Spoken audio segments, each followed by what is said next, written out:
Assalamualaikum warahmatullahi wabarakatuh. Bismillahirrahmanirrahim. Alhamdulillahi rabbil alamin. Wa afdalus salati wa atamut taslimi ala sayyidina Muhammadin wa ala alihi wa sahbihi ajmain. Rabbi shrah li sadri wa yassir li amri wahlul 'uqdatam min lisani yafqahu qawli. Subhanaka la ilma lana illa ma 'allamtana innaka antal alimul hakim. Allahumma akhrijna min zulumatil wahmi wa akrimna binuril fahmi waftah alaina bima'rifatil ilmi wa sahhil akhlaqana bil hilm waj'alna mimman yastami'una al-qawla fayattabi'una ahsanah.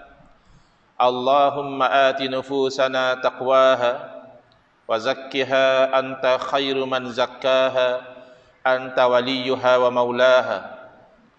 Allahumma arinal haqqa haqqan warzuqna ittiba'ah wa arinal batila batilan warzuqna ijtinabah. Allahumma anfa'na bima 'allamtana wa 'allimna ma yanfa'una wa zidna ilma wa huda. Amma ba'd. Alhamdulillah, muslimin muslimat, hadirin hadirat yang saya hormati, moga-moga kita semua dirahmati dan diberkati oleh Allah Subhanahu wa taala, dan moga-moga kita semua dikurniakan oleh Allah Subhanahu wa taala kefahaman yang baik dalam urusan agama sesuai dengan sabda junjungan Nabi kita Nabi Muhammad sallallahu alaihi wasallam, man yuridillahu bihi khairan yufaqihuhu fid din. Barang siapa yang Allah nakkan dengan dia kebaikan, nescaya Allah beri dia faham dalam urusan agama. Dan moga-moga kita semua dikurniakan oleh Allah Subhanahu wa taala akhlak yang mulia sesuai dengan sabda Nabi sallallahu alaihi wasallam, innama bu'istu liutammima makarimal akhlak. Hanya saja saya dibangkitkan demi untuk menyempurnakan kemuliaan akhlak. Alhamdulillah, malam ni insya-Allah kita akan menyambung pengajian kuliah maghrib bulanan hari Rabu yang keempat anjuran Masjid Al-Mardiyah Taman Melawati menggunakan kitab Kekeliruan Umat. Inilah jawapannya Susunan Al-Fadil Ustaz Mahathir bin Haji Jul hafizahullah taala wa nafa'na bihi wa bi'ulumihi fid daraini amin. Kita sampai ke muka surat 114 ya, 114 berkaitan tentang hadis jariah ya. Jadi Ustaz Mahathir masukkan tajuk ini dalam buku Kekeliruan Umat ini kerana memang terutamanya kebelakangan ini tersebar kekeliruan tentang hadis jariah ini, menyebabkan sebahagian umat Islam menyangkakan bahawa inilah dalil bukti bahawa Allah Subhanahu Wa Taala wujud bertempat dan tempat itu adalah di langit. Kerana salah faham makna daripada hadis jariah ini. Soalan, apakah itu hadis jariah? Jariah ni perkataan bahasa Arab, asalnya jara yajri bermakna berjalan ataupun mengalir ya. Seperti kita kata sedekah jariah, sedekah yang berterusan mengalir pahalanya. Tapi jariah yang dimaksudkan di sini adalah hamba sahaya wanita ya. Jariah adalah hamba perempuan. Jadi jawapan, apakah itu hadis jariah? Jawapannya adalah ia adalah hadis yang sahih riwayat Imam Muslim rahimahullah taala yang merujuk kepada seorang jariah, itu seorang budak atau hamba perempuan yang dimiliki oleh sahabat Nabi iaitu Sayyidina Muawiyah bin Al-Hakam As-Sulami radhiyallahu anhu, yang mana beliau ini berhasrat untuk memerdekakan ada ceritalah ya, ada kisah ya, yang mana dalam kisah tersebut ketika hamba perempuan ini menjaga kambing milik tuan dia itu, salah seekor daripada kambing itu dimakan oleh serigala. Jadi tuan tu rasa marah lah, macam cuai lah. Jadi dia pukul budak hamba ni dan lepas tu dia rasa menyesal. Kerana walaupun hamba tak boleh dianiaya, ya, tak boleh dizalimi. Jadi oleh kerana rasa menyesal, dia berfikir kalau hamba perempuan ni adalah seorang yang beriman, dia nak merdekakan hamba ni. Lalu Nabi SAW beritahu kepada dia, bawa budak tu. Nabi tanya, Aina Allah? Terjemahan daripada perkataan Aina Allah ini adalah di mana Allah. Lalu jariah tersebut menjawab, fis sama. di langit. Jadi zahir daripada hadis ini, kata mereka inilah bukti. Bila Nabi SAW bertanya kepada budak hamba saya tadi, aina Allah, di mana Allah, dan hamba saya itu menjawab fis sama, Nabi SAW menyuruh supaya dimerdekakan. Cuba lihat ya di muka surat seterusnya, apakah pendapat muhaddisin tentang hadis jariyah ini? Apa pendapat para pakar hadis tentang hadis ini? Hadis tersebut adalah an Muawiyah bin al-Hakam as-Sulami radhiyallahu anhu qala kanat li jariyatun tar'a ghanaman li qultu ya Rasulullah afala u'tikuha qala i'tini biha fa ataituhu biha fa qala laha aina Allah qalat fis sama qala man ana qalat anta Rasulullah qala a'tikha fa innaha mu'minatun. Daripada Muawiyah ibn al-Hakam as-Sulami radhiyallahu anhu, beliau berkata, saya memiliki seorang hamba wanita yang menjaga kambing untuk saya. Lalu saya berkata kepada Nabi SAW, wahai Rasulullah, tidakkah sepatutnya saya merdekakan dia? Lalu Nabi SAW bersabda, bawa hamba itu kepada saya. Lalu aku membawanya kepada Rasulullah SAW dan baginda bertanya kepada hamba tersebut, aina Allah, di mana Allah? Lalu hamba itu menjawab, fis sama, di langit. Lalu Nabi SAW bertanya lagi, man ana, siapa saya? Qalat anta Rasulullah. Lalu hamba jariyah itu menjawab, kamu adalah utusan Allah. Qala a'tikha fa inna mu'minatun. Lalu Nabi SAW berkata kepada Muawiyah bin al-Hakam as-Sulami radhiyallahu anhu, merdekakanlah dia, kerana sesungguhnya dia adalah seorang wanita yang beriman.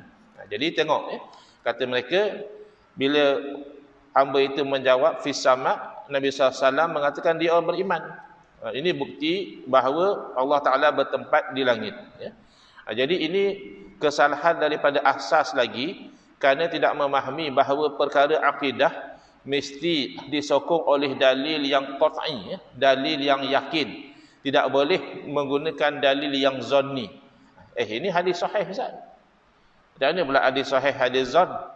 Maka kita terangkan, pertama, hadis sahih daripada satu sudut dia masih lagi zanni berbanding dengan hadis mutawatir. Hadis mutawatir adalah hadis yang diriwayatkan oleh bilangan perawi yang begitu ramai, sekira-kira mustahil seramai itu perawi tersilap ataupun terlupa. Al-mutawatiru yufidul qat'a. Hadis yang diriwayat secara mutawatir itu menatijahkan putus, yakni tidak ada lagi kemungkinan tersilap, tidak lagi kemungkinan terlupa dan sebagainya. Al-mutawatiru yufidul yakin. Yang diriwayat secara mutawatir ia menatijahkan keyakinan. Sementara hadis ahad dia ada keraguan kerana bilangan perawi tidak ramai, boleh jadi perawi yang satu dua orang ini terlupa atau tersilap. Keraguannya daripada sudut itu. Lalu dikaji kualiti perawi, dikaji sanadnya bersambung atau terputus. Sekiranya kualiti perawi itu bagus dan sanadnya bersambung dengan baik, maka itu kemungkinan besar hadis daripada Nabi SAW itu dikelaskan sebagai hadis sahih. Jadi hadis sahih ini kemungkinan besar. Masih ada persentage keraguan itu, tapi keraguan itu dipadamkan oleh kemungkinan besar tadi, mewajibkan beramal dengan hadis yang sahih. Sementara sekiranya ada masalah pada kualiti perawi ataupun ada terputus sanad, maka kemungkinan hadis itu daripada Nabi SAW tidak sekuat yang tadi. Inilah yang disebut secara umumnya sebagai hadis yang dhaif. Jadi dalam perkara akidah dia mesti qat'i, itu daripada sudut periwayatan. Yang kedua dipanggil sudut dilalah. Ad-dilalah ni adalah sesuatu lafaz itu bagaimana ia menunjuk kepada makna, itu dilalah. Yang tadi yang kita cerita mutawatir, ahad, itu daripada sudut subut. Kalau mutawatir qat'i yusubut, pasti daripada Nabi SAW. Kalau hadis ahad, walaupun hadis itu sahih, masih lagi statusnya zanni yusubut. Ada sedikit sebanyak keraguan tentang adakah ianya daripada Nabi SAW ataupun tidak. Maka dalam bab akidah dia kena pergi kepada yang qat'i. Kemudian yang kedua, dari segi dilalah, lafaz aina Allah ini dan juga lafaz fis sama ini mendatangkan tasyabuh, mendatangkan kesamaran, seolah-olah Allah itu berada di dalam makhluknya. Kerana as-sama', langit adalah makhluk Allah. Maka oleh kerana dilalah itu ada tasyabuh atau disebut sebagai mutasyabihat, maka tidak boleh dijadikan dalil dalam perkara akidah. Ini dua sudut ya.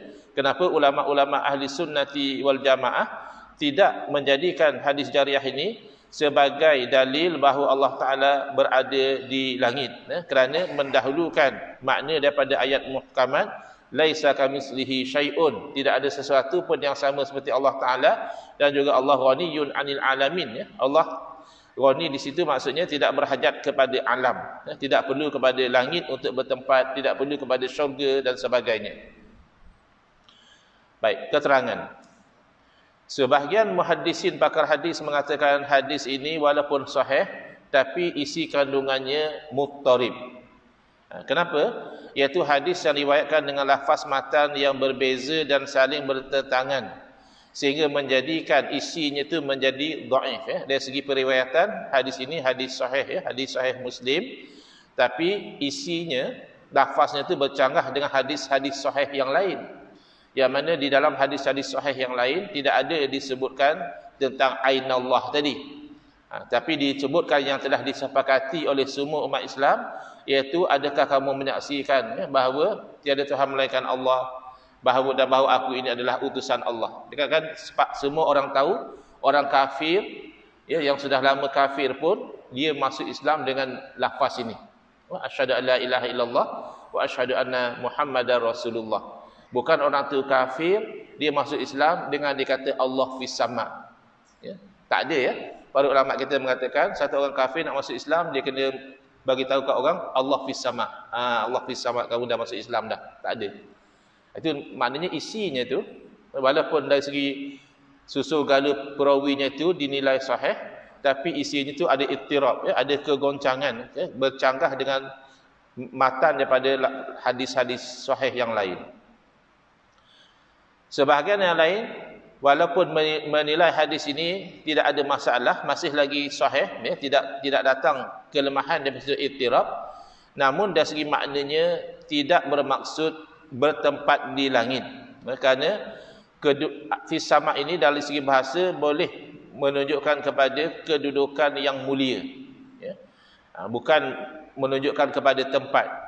Inilah yang disebut oleh Al-Imam An-Nawawi rahimahullah ta'ala di dalam syarahnya terhadap hadis ini ya. Imam Nawawi sebagaimana yang kita tahu adalah salah seorang ulama yang mensyarahkan hadis-hadis ya, yang berada di dalam sahih Muslim ya. Jadi penting sekali kita dalam memahami hadis Nabi SAW, kita merujuk kepada tafsiran ataupun syarah yang dibuat oleh para alim ulama, kerana mereka ada gambaran umum. Dalam dada mereka itu ada ratusan ribu hadis, ada ayat-ayat suci Al-Quran yang membantu mereka membawa kepada satu kefahaman yang tidak bercanggah satu sama lain. Jadi bahaya kalau orang kata dah ada buku terjemahan hadis, baca je sendiri ya. Ini macam baca novel saja. Tak betul ya. Bahkan para ulama memberi amaran al-ahadis madallatun ataupun mudillatun illa lil fuqaha.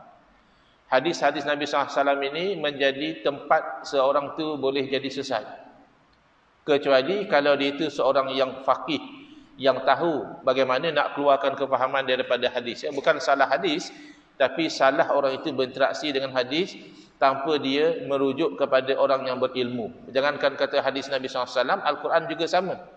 Nabi SAW memberi amaran man qala fil Qur'ani bi ra'yihi falyatabawwa maqadahu minan nar. Barang siapa yang berkata tentang Al-Quran semata-mata dengan pandangan dia sahaja ya, bukan dengan pandangan ilmu para alim ulama, maka sediakanlah tempat duduk dari api neraka. Seorang ulama hadis Al-Imam Ibn Wahab menceritakan, mengisahkan, dia berkata laula an qadaniyallahu bimalikin wal laith la dhalaltu. Kalaulah tidak kerana Allah selamatkan saya dengan dua orang, iaitu Imam Malik dan juga Imam Lais bin Sa'ad, nescaya saya telah jadi sesat. Jadi orang hairan kenapa dia sampai bercakap macam itu. Lalu dia ceritalah, saya ni orang yang banyak belajar hadis, kata dia. Lalu setelah itu saya jadi hairan, kenapa hadis ni kata macam ini, hadis satu lagi lain pula kata. Jadi Imam Malik dan Imam Lais lah yang membantu saya. Mereka menerangkan hadis ini di sini tempat dia. Hadis ini dia tak terpakai dalam perkara ini. Dia maksudnya begini. Baru things fall into places. Oh, baru dia faham. Itu satu level ulama. Lebih-lebih lagi orang awam baca terjemahan hadis lagi berisiko untuk salah faham. Apakah sebenarnya yang dapat diistinbat daripada hadis tersebut. Jadi kata Imam Nawawi rahimahullah ta'ala, qaulu ainallah su'alun anil makanati la anil makan. Sabda baginda SAW di mana Allah adalah pertanyaan tentang kedudukan, ketinggian darajah Allah Ta'ala, bukan soalan tentang tempat bagi Allah Ta'ala. Tidak boleh diyakini bahawa Rasulullah SAW bertanya kepada hamba perempuan tersebut tentang tempat Allah. Juga tidak boleh diyakini bahawa budak perempuan itu bermaksud Allah mendiami langit. Ini keterangan daripada Al-Imam An-Nawawi rahimahullah ta'ala, iaitulah maksudnya as-su'al anil makanah. Persoalan tentang darajah ketinggian, bukannya tentang tempat. Menetapkan Allah di langit bermaksud menempatkan Allah di sesuatu tempat. Sedangkan Allah Ta'ala ada tanpa tempat. Allah maujudun bila makan. Jangan baca ikut bahasa Melayu ni. Allah maujud bila makan. Bukan. Bila makan. Dia eja dengan rumi. Asalnya bahasa Arab. Allah wujud tanpa ada tempat. Bahkan sepakat umat Islam, termasuk mereka yang tak bersetuju dengan Imam Nawawi rahimahullah ta'ala, tidak bersetuju dengan Asy'ariyah, itu mereka sendiri tidak akan mengatakan langit itu bukan makhluk. Ini ada orang komen, menolak hadis ahad yang sahih dalam bab akidah itu sombong. Bukan sombong, ilmiah. Orang-orang ulama Asy'ariyah yang menolak, ulama Asy'ariyah ni bukan seorang dua. Ulama-ulama hadis tu 90% Asy'ariyah. Imam Al-Baihaqi Asy'ariyah, Imam Hakim Asy'ariyah, Imam Nawawi Asy'ariyah, Imam Ibnu Hajar Asqalani Asy'ariyah. Ini dia, orang ni datang komen dengan kejahilan, dengan emosi. Dia kata menolak hadis ahad yang sahih dalam bab akidah itu sombong. Bukan. Kerana akidah itu statusnya adalah yakin. Dalil menunjukkan kepada yang ditunjukkan. Yang ditunjukkan dalam bab akidah adalah akidah. Bagaimana dalil yang tidak yakin membawa kepada yang yakin? Bagaimana sesuatu yang tidak yakin boleh menunjukkan kepada yang yakin? Sebab itu disyaratkan dalam bab akidah dia mesti qat'i. Dalam bab subut dia mesti mutawatir. Dalam bab dilalah maknanya mesti jelas, muhkam. Tidak boleh makna yang mutasyabihat. Tidak boleh makna yang ada kesamaran. Sebab ia perkara akidah, standardnya yakin. Ini orang-orang ramai, orang sekarang ini bercakap dengan kejahilan dan emosi, menyangkakan dia lebih pandai daripada ribuan ataupun ratusan ribu para alim ulama. Baik. Jadi sepakat bahawa langit adalah makhluk. Apa makna makhluk? Adalah sesuatu yang diciptakan. Khalaqa yakhluqu makna menciptakan. Khaliq yang mencipta iaitu Allah Subhanahu Wa Taala. Makhluk yang diciptakan iaitu yang selain daripada Allah Subhanahu Wa Taala dan sifat-sifat Allah. Maka sehebat mana pun para malaikat, para rasul, langit, bumi, syurga, neraka, arasy, kursi, semuanya adalah makhluk dengan kesepakatan. Bahkan mengatakan sebaliknya, kalau ada satu orang dia kata tidak, langit bukan makhluk, atau syurga bukan makhluk, ataupun arasy bukan makhluk, itu membawa kepada kufur. Mana syirik. Ada selain daripada Allah tidak diciptakan. Berarti ada, dia berkuasa dengan sendiri. Jadi tidak ada orang yang sama ada dia faham sebagaimana yang kita faham, atau dia faham berbeza daripada kefahaman kita, yang sampai dia mengatakan bahawa langit bukan makhluk. Bila dia terima langit makhluk, berarti dia terima langit diciptakan. Bila dia terima langit diciptakan, dia kena terima bahawa langit satu masa dahulu tidak wujud. Sebelum Allah ciptakan langit, langit tidak wujud. Dan dia tidak boleh mengatakan Allah sama seperti langit, iaitu satu masa dahulu Allah juga tak wujud. Bila ada langit baru Allah wujud. Bila ada arasy baru Allah wujud. Tak mungkin. Kerana yang demikian itu makhluk. Yang baru wujud itu makhluk. Maka Tuhan mesti wujud, tidak ada permulaan. Maka pasti orang beriman tahu bahawa Allah wujud tanpa arasy itu yakin. Allah wujud tanpa langit itu pasti. Allah wujud sebelum ada syurga dan neraka itu juga yakin. Tidak mungkinlah sifat Allah itu berubah daripada wujud tidak bertempat lalu berubah menjadi bertempat setelah Allah ciptakan langit bumi. Oh, Allah bertempat di langit.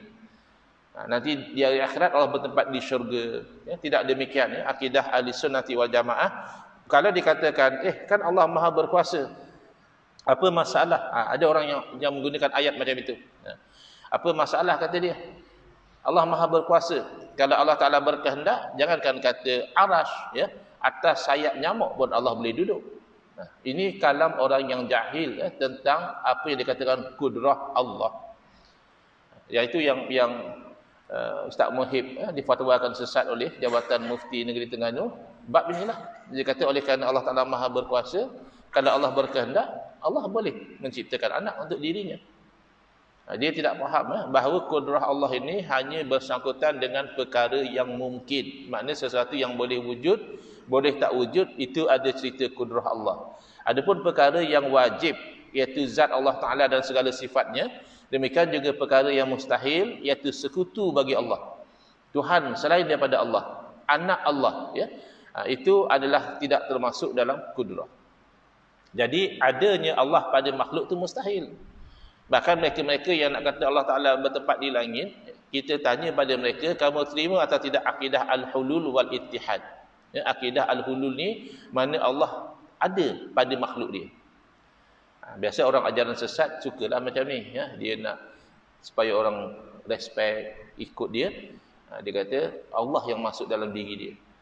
Dia yang bercakap tadi tu Allah, bukan dia. Jadi, itu namanya al-hulul. Ataupun ittihad, menyatu terus. Tuhan dan dia itu menyatu. Jadi di sisi kita ahli sunnah wal jamaah, akidah macam ni kufur. Dan di sisi mereka yang nak mengatakan Allah di langit juga, mereka tak terima. Akidah uluhul wal ittihad pun mereka tolak. Tapi yang kita heran, adakah mereka tidak perasan mengatakan Allah di langit itu kan al-hulul. Langit makhluk Allah. Allah berada pada makhluk.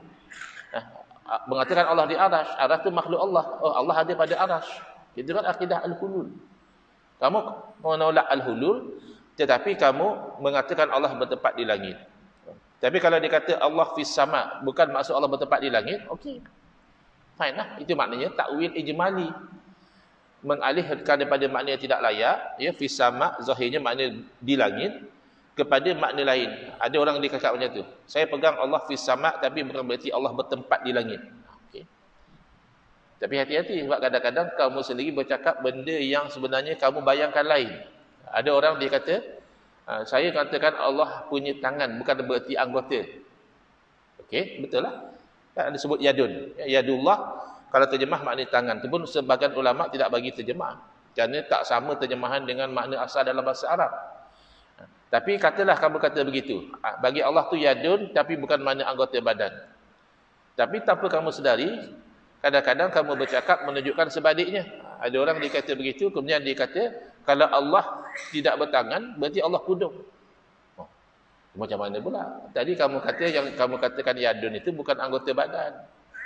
Yang kata kudung tu tak punya anggota tangan. Jadi kadang-kadang di sebalik penafian, ada tersembunyi sangkaan yang menyerupakan Allah seperti makhluk. Beranggota badan, bertempat dan sebagainya. Sayyidina Ali bin Abi Talib karamallahu wajhah menegaskan, kana Allahu ala makan wa huwa al-ana ala ma alaihi kan. Boleh lihat catatan ini dalam Al-Farqu Bainal Firaq lil Imam Abu Mansur Al-Baghdadi rahimahullah taala. Adalah Allah Taala dan tidak ada tempat. Sebab tempat ini wujud Allah ciptakan. Habis sekarang ada tempat macam mana? Wa huwal ana ala ma alaihi kan. Dan Allah Taala, yakni sekarang ini selepas dah ada tempat pun adalah sebagaimana sebelum ada tempat juga. Tidak berubah kerana berubah itu sifat makhluk. Kemudian riwayat aina Allah dengan makna yang zahir bercanggah dengan usuluddin, di mana seseorang itu tidak dihukum masuk Islam dengan menjawab Allah fis sama, kerana itu bukan kalimah tauhid. Usul yang dikenal dalam syariat Allah Subhanahu Wa Taala yang dibawa di dalam hadis-hadis yang mutawatir, maknanya hadis yang telah membawa kepada keyakinan, yang diriwayatkan oleh lebih pada 15 orang sahabat radhiyallahu anhum ajma'in, iaitulah umirtu an uqatilan nas hatta yashhadu an la ilaha illallah wa anni rasulullah. Aku diperintahkan untuk memerangi manusia sehinggalah mereka bersyahadah, menyaksikan bahawa tidak ada Tuhan melainkan Allah dan bahawa aku adalah utusan Allah. Bukan Nabi kata sehinggalah mereka menyaksikan Allah fis sama. Tidak ada demikian. Ya. Jadi kemungkinan ini adalah bahasa yang mudah difahami oleh seorang hamba. Ya. Seorang hamba perempuan, dia hanya faham berhala ni di bumi. Jadi bila dia kata fis sama, berarti dia tidak menuhankan berhala. Dan bila dia mengatakan anta Rasulullah, berarti dia menerima kerasulan Nabi SAW yang menyebabkan Nabi SAW menegaskan kepada Tuhan punya hamba bahawa dia adalah orang yang beriman. Ya. Ini tidak dijadikan sandaran oleh ulama-ulama yang muktabar sebagai dalil Allah Ta'ala bertempat di langit. Tapi zaman sekarang ni orang tidak hairan dengan ulama. Dia rasa dia lebih hebat, dia yang lebih berpegang dengan Quran dan Sunnah. Ya. Dia yang lebih mengerti apa yang dimaksudkan dalam hadis dan sebagainya. Selesai. Baik. Ada sebarang soalan sebelum kita pergi kepada tajuk baharu di muka 118.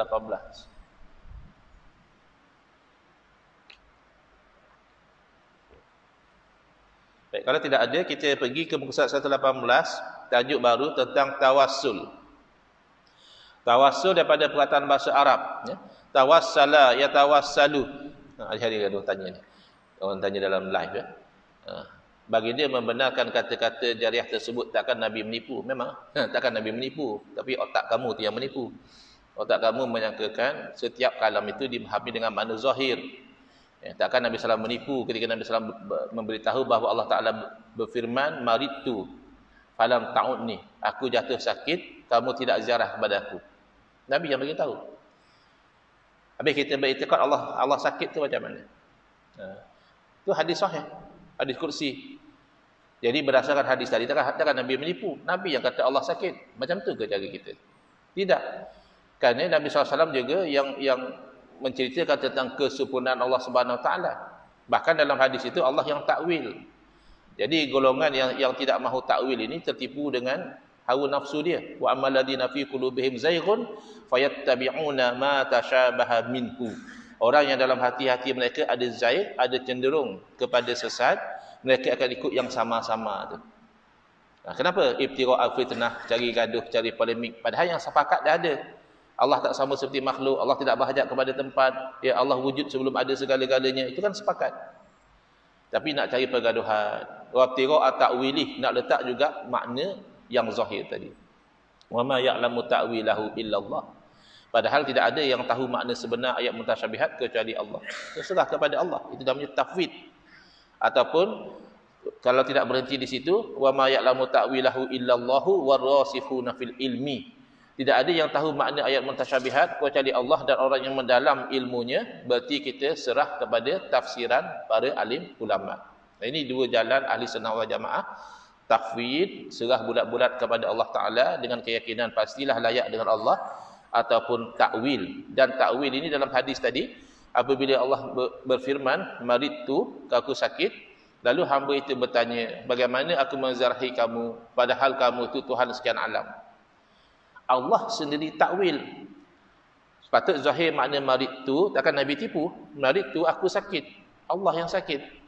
Tapi setelah hamba itu bertanya, Allah takwil, Allah alih daripada makna zahir aku sakit kepada marida abdi fulan.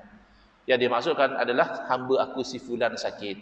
Kenapa engkau tidak ziarah dia? Kalau engkau ziarah dia, nescaya engkau dapati aku berada di sisinya. Itu kalau tak nak takwil macam mana? Mana Allah bukan di arash, Allah bukan di langit, Allah di sisi orang sakit.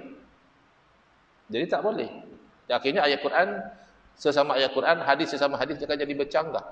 Kalau seseorang itu memberi alasan, takkan Nabi menipu. Tidak, Nabi tidak menipu. Tapi yang menipu adalah hawa nafsu kamu. Pemikiran kamu menyangkakan kamu itu lebih faham Quran dan hadis daripada para alim ulama. Baik. Orang masjid tak mau tanya, orang lain tanya. Tahu, kita dapat manfaatnya daripada pertanyaan dia ataupun daripada komen atau bangkangan dia. Jazakallah khairan. Baik, apakah makna tawassul? Tawassul daripada perkataan bahasa Arab, tawassala yatawassalu tawassulan. Maknanya mengambil sesuatu sebagai wasilah, Ya, tawassul mengambil sesuatu sebagai jalan yang menyampaikan kepada sesuatu tujuan. Itu makna umum dia. Wasilah bermakna jalan atau perantara. Yang dimaksudkan di sini secara makna khusus ya. Tadi makna umum. Tawassul adalah memohon datangnya manfaat, kebaikan atau dihindarkan dari mudarat, keburukan. Memohon daripada siapa ni? Memohon daripada Allah Subhanahu wa taala. Tapi bukan mohon begitu saja. Dengan menyebut nama seorang nabi atau seorang wali sebagai tanda memuliakan, ikram ya, kedua-duanya, dengan disertai keyakinan bahawa Allah yang mendatangkan bahaya dan manfaat secara hakikat. Baik. Kenapa masuk di sini? Kerana ada orang kata tak boleh tawassul, haram ya, tak boleh tawassul. Sebut ya Allah dengan kemuliaan nabimu, tak boleh. Ya Allah dengan kemuliaan Syekh Abdul Qadir Jalani, engkau sembuhkanlah penyakitku, tak boleh kata dia. Jadi dimasukkan supaya kita tidak keliru dengan fatwa yang mengharamkan tawassul, kerana fatwa yang mengharamkan tawassul bercanggah dengan dalil. Pertama, tidak ada dalil, yang kedua bahkan bercanggah dengan dalil. Baik. Dalil boleh bertawassul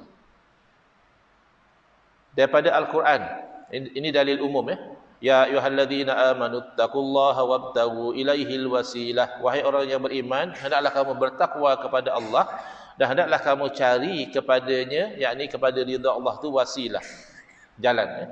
Jadi mencari wasilah ni, jalan yang menyampaikan ni Allah suruh. Wabtaghu ilaihil wasilah. Tapi ini masih umum kerana tidak begitu membincangkan tentang doa tawassul. Bila pergi kepada hadis Nabi sallallahu alaihi wasallam, barulah dalil itu menjadi dalil yang khusus, iaitu Nabi SAW sendiri mengajar doa tawassul. Mustahil Nabi SAW mengajar sesuatu yang haram.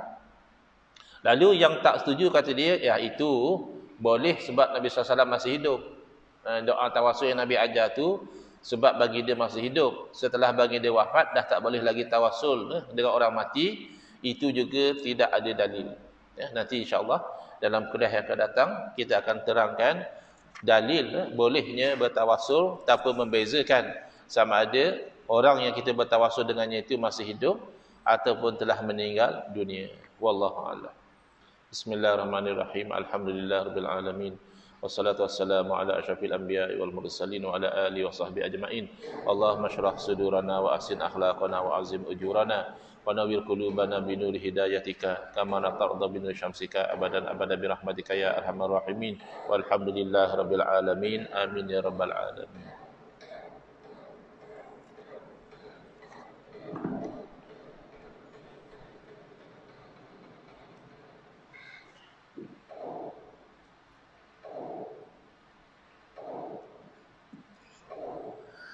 A'udzubillahi minasyaitonirrajim. Bismillahirrahmanirrahim. Subhanallah walhamdulillah wa la ilaha illallah.